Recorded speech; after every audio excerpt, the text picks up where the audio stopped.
বর্ষার আগে চিন্তার ভাঁজ নাগেশ্বরীর বল্লভের খাস ইউনিয়নের রঘুর ভিটা, মাঝিপাড়া, ইসলামপুর রামদত্ত এলাকাবাসীর। ভাঙন ঝুঁকিতে থাকা শত শত মানুষ দাঁড়িয়েছেন গঙ্গাধর নদীর তীরে। মানববন্ধনে আকুতি ভাঙন রোধে ব্যবস্থা নেয়ার। প্রতিবছর বর্ষা মৌসুম এলে ভিটেমাটি হারিয়ে নিঃস্ব হন এ এলাকার অনেকে। ভাঙন রোধের প্রতিশ্রুতি দিলেও কোনো কাজ হয়নি বছরের পর বছর। এবারও বেড়েছে ভাঙন ঝুঁকি, তাই এই মানববন্ধন।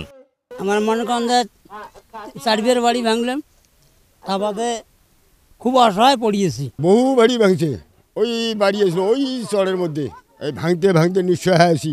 আমার এই নদী বাঁধলে, এই জল শুকনের মধ্যে বাঁধলে অনেক সময় সুবিধা হবে। আমার স্বামীরা মাছ মারি ভাত খায়।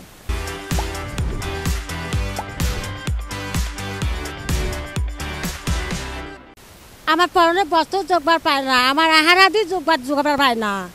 আমাকে বারবার এক এক করে 4 বার 5 বার বাড়ি ভাঙে, তাহলে আমার কিছুই থাকে না। আমরা অতি দরিদ্র। আমার বাড়ি ঘর নাই রে বা, আমরা বাড়ি ঘর নদী ভাঙিয়ে গেছে, আমরা ইতিম ভিক্ষা করি খাই। আমরা আজকে প্রতিবাদে নেমেছি। আমি আপনাদেরকে আশ্বস্ত করতে চাই, আগামীকাল ইনশাআল্লাহ কুড়িগ্রাম পানি উন্নয়ন বোর্ডের যিনি নির্বাহী দায়িত্বে আছেন তার সাথে কথা বলবো। তার মাধ্যমে আমি ঢাকায় মন্ত্রণালয় এবং পানি ভবনে যে আমাদের ডাইরেক্টর জেনারেল আছেন, আমার সাথে ব্যক্তিগত পরিচয় আছে, আমি তার সাথেও যোগাযোগ করব।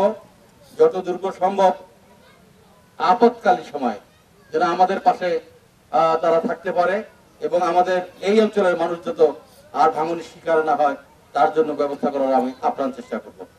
তবে পানি উন্নয়ন বোর্ড বলছে, এই এলাকায় ভাঙন রোধে নদীর তীররক্ষা বাঁধ নির্মাণ করতে ইতোমধ্যে প্রকল্প পাঠানো হয়েছে। বরাদ্দ পেলে শুরু হবে কাজ। বল্লভর খাস এলাকায় বর্তমানে আমাদের কোনো বরাদ্দ নেই, এই জন্য আমরা কাজ বর্তমানে করতে পারছি না। তবে বরাদ্দ চাওয়া হয়েছে, বরাদ্দ যদি পাওয়া যায় তাহলে ভবিষ্যতে কাজ করা যাবে। আর আশ্বাস নয়, এবার প্রয়োজনীয় ব্যবস্থা নেয়ার দাবি এলাকাবাসীর। গোলাম মোল্লা সিরাজ, চ্যানেল 24, কুড়িগ্রাম।